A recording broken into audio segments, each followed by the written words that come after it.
Hi, I'm Lisa McLaughlin from Workit Health, and just wanted to share some of my thoughts about how the economy is going since COVID and in the startup ecosystem. So at Workit Health, we're a digital health company. So we got hit with some serious tailwinds when everything shifted in March of last year, and suddenly it was possible to do telemedicine care all over the United States, and all these old rules and regulations went away.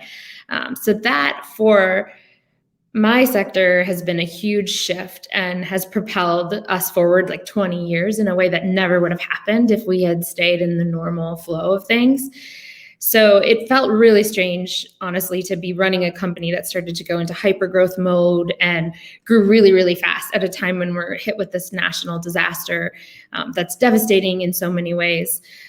So there were a bunch of things that I noticed that were really profound. So my co-founders in California, there was this massive migration of founders and operators out of California and New York, either to where the people were from originally, like Florida, Austin, Denver, which is where my co-founder went.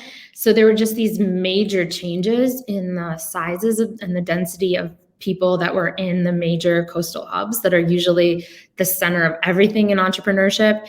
And I think that's healthy by and large. Like we see now all of these smaller markets developing more character, having a bigger population density, which makes for more innovation down the road. So for instance, one of our investors moved to Michigan, and now there's more strategic healthcare companies and a lot more digital health companies founding themselves or returning to the Midwest because there's this big customer base of healthcare plans and larger providers in the area. So that was huge.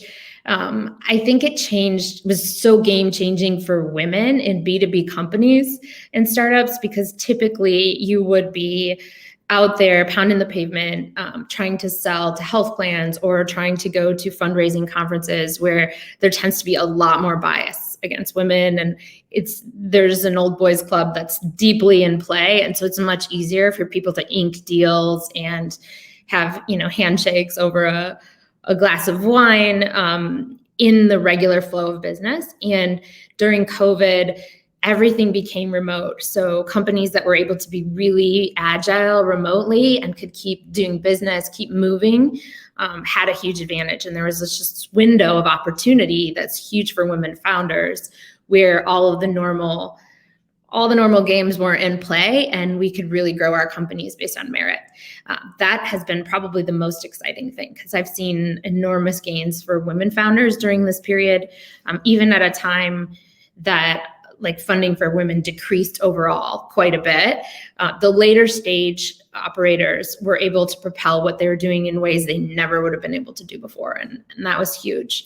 I think by and large, the economy for startups is changing so much, particularly in the past 6 months. There's been so much emphasis on SPACs, on new forms of funding like Carta-X that are really changing how founders think about growing their companies, liquidation, everything that's going to happen at the next phase of their growth, which is putting, in the short term, I think, a lot of pressure on venture to differentiate in ways that they haven't had to in the past from other funding vehicles.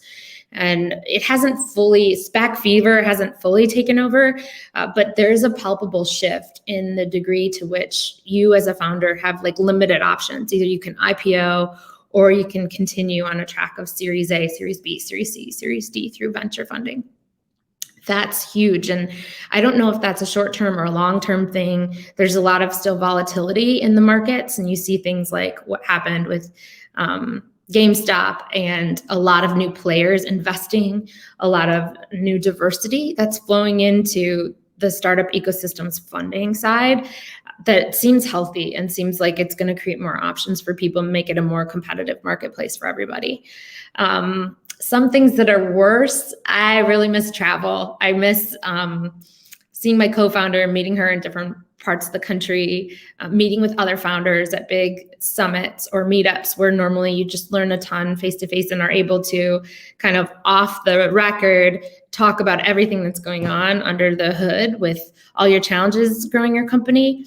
and miss that a lot because we are all spending so much time on Zoom, and some of the deeper challenges of founding a business really do better with a small circle of founders sitting around the table trying to share their deepest struggles.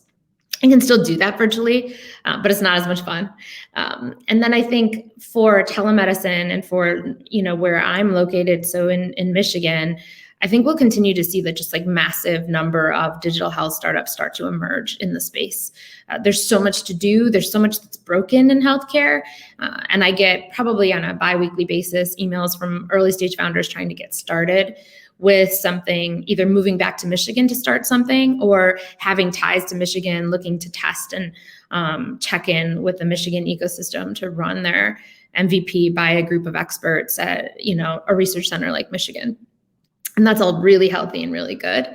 I think, one thing that we're really going to miss as we start to move away from all of this is the ways in which everybody became, really distant from having other ways to do work-life balance than we did before this time period. And I don't know how that's going to impact the markets, but there will be some impact when people start to either having face-to-face companies again or doing things the way that they used to.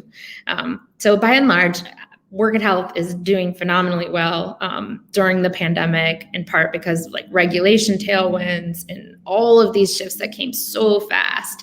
And because we work on the opioid epidemic, which has really gotten way worse during COVID.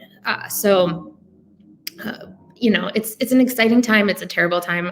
I think for early stage founders trying to do seed Series A, it's going to be really tough.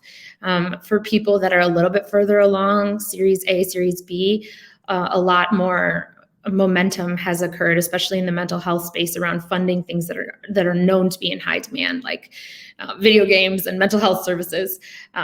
So we ended up on the lucky side of that, but there's a lot of founders that had to pivot or shut down their businesses that are close friends of mine because they were doing something more dependent on face-to-face, retail settings, like a beautiful display store.